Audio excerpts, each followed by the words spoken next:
ایک مصنف لکھتے ہیں کہ راقم الحروف کا ایک کلاس فیلو تھا، شرافت خان۔ ان کا ہزارہ خاندان ہزارہ سے نقل مکانی کر کے لاہور آباد ہوا۔ وہ خوب چوڑا چکلا، صحت مند اور خوبصورت تھا۔ میٹرک کے بعد پڑھائی میں اس کا دل نہ لگا اور وہ اپنے دوستوں کے ہمراہ قسمت آزمائی کرتے ہوئے سویڈن پہنچ گیا۔ 3 سال کے قلیل عرصے میں وہ خود تو مجھے ملنے نہ آ سکا، لیکن ایک منحوس دن اس کی لاش اس کے گھر پہنچ گئی۔ اس کے گھر والوں پر جو بیتی وہ ایک علیحدہ داستان ہے۔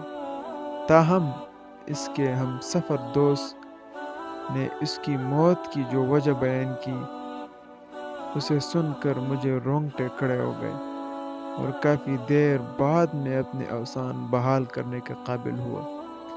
اس نے جو بتایا وہ اس کی زبانی سنیے۔ ہم دونوں دوستوں نے آپس میں عہد کیا تھا کہ محنت مزدوری کر کے پیسہ کمائیں گے تاکہ اپنے گھر والوں کو معقول رقم بیچ سکیں۔ نیز ہم نے یہ عہد کیا تھا کہ شراب و شباب کے نزدیک بھی نہیں بھٹکیں گے اور ہر قسم کی عیاشی سے گریز کریں گے۔ الحمدللہ میں تو اپنے عہد میں قائم رہا، لیکن شرافت خان کی شرافت جلد ہی جواب دے گئی۔ اس کی ایک وجہ اس کی غیر معمولی خوبصورتی بھی تھی۔ لڑکیاں اس پر یوں گرتی تھی جیسے گڑ پر مکھیاں۔ ایک آنٹی ٹائپ عورت تو ہاتھ دھو کر اس کے پیچھے پڑ گئی۔ اس نے شرافت خان کو ہر ماہ اتنے کرونا پیسے کا نام، کرونا کرنسی کا نام ہے، دینے شروع کر دیے۔ وہ ان میں اچھی خاصی رقم پاکستان اپنے گھر پہنچاتا اور خود بھی عیش و عشرت سے رہتا۔ اس کے عوض اس عورت کا ایک ہی مطالبہ تھا، سیکس اور سیکس۔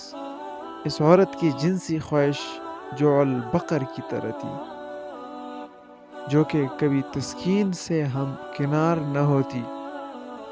وہ جنسی تعلقات قائم کرنے کے ضمن میں دن دیکھتی نہ رات دیکھتی، اور نوبت یہاں تک آ پہنچی کہ ہمارے دوست کے پاس ہمارے ساتھ بات چیت کرنے کے لیے چند لمحے نکالنا بھی مشکل ہو گیا۔ وہ تھوڑے ہی عرصے میں اس جنسی بلی نے شرافت خان کو نچوڑ کے رکھ دیا۔ شرافت خان جنسی اور جسمانی کمزوری کا شکار ہو گیا۔ عورت اور دولت کی ہوس نے شرافت خان کو جنسی طاقت کے انجیکشنوں کا راستہ دکھایا۔ پہل تو ایک آدھ انجیکشن بھی کام دے جاتا، لیکن آخر کار وہ بے تحاشا انجیکشن لگوانے لگا اور اس کی حالت خراب سے خراب تر ہو گئی۔ ایک روز طبیعت بگڑنے پر اسے ڈاکٹر کے پاس لے جا کر چیک اپ کرایا گیا تو پتہ چلا کہ وہ چند دنوں کا مہمان ہے، کیونکہ ڈاکٹر کے بقول اس کا جگر، معدہ اور گردے، غرض یہ کہ پورا جسم سسٹم ناکارہ ہو چکا تھا اور بالآخر وہ اپنے انجام کو پہنچا۔ دوسری طرف وہ عورت بھلی چنگی ہے اور کسی نئے شکار کی تلاش میں ہے۔ تو جی ناظرین، ہمیں اس تحریر سے یہ سبق ملا کہ شریعت کے جو احکام میں جو حکمتیں ہیں وہ تو آخرت کے لیے جو ثواب ہے وہ تو الگ ہے، لیکن دنیاوی حکمتوں اس کا بات ہی کرنا مشکل ہے۔ تو لہٰذا شریعت پر چلو گے تو انشاءاللہ نہ دنیا میں نقصان پاؤ گے اور نہ آخرت میں۔ انشاءاللہ آج عہد کرتے ہیں کہ زنا سے اللہ تعالیٰ سے دعا کریں گے اللہ تعالیٰ ہمیں بچائیں۔ والسلام، انشاءاللہ ملیں گے اگلی ویڈیو میں۔ خدا حافظ۔ لیکن اگر آپ نے اس چینل کو سبسکرائب نہ کیا ہو تو اب اس چینل کو ضرور سبسکرائب کیجیے گا۔